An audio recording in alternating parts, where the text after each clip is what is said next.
Assis sur le plus haut sommet de l'espoir, j'attendais à ce qu'un bel avenir me tende la main en ce calme soir. Mais hélas, ma tête m'a joué en tour, car tout était vide. Cependant les arbres de leur belle coiffure attiraient et noyaient mon regard dans la vallée de leur verdoyante chevelure. Les savourantes gouttes d'eau que posait sur mes lèvres la boule orangée me laissaient méditer de tout et de rien.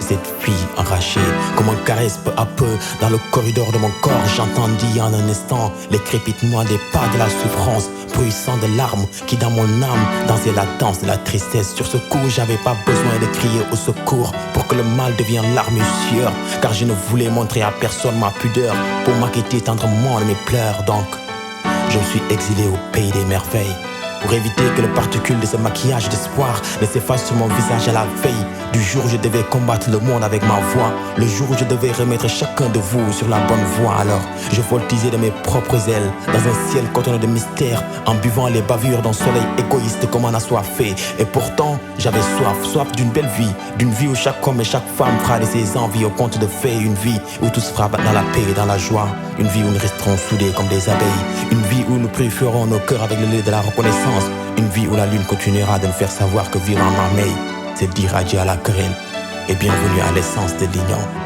Alors dans un ciel immaculé, je me suis mis à creuser dans le temps, à saluer chaque étoile de chaque contrée pour juste regagner mon sourire autrement. Malgré tous ces faits déchirants que j'ai eu à rencontrer sur la chaîne de mes montagnes de rêves, mon seul souhait était de faire savoir au monde entier à mon arrivée que nous sommes coupables si on crève la dalle, d'avoir un cœur de merde parce que nos aïeux nous ont prédit qu'il n'existe qu'une seule richesse, l'amour. Si chacun de nous le partageait au jour le jour, on aurait pu depuis vivre en harmonie au carrefour de la vie, à l'instar de nos ancêtres qui tambourinaient le sourd tam-tam de l'aisance, qui agitaient la main de chaque homme sur une autre à chaque petit matin. Assis sur le plus haut sommet de l'espoir, j'attendais à ce qu'un bel avenir me tende la main en ce calme soir. Mais hélas, ma tête me jouait en tour. Arfan, slam.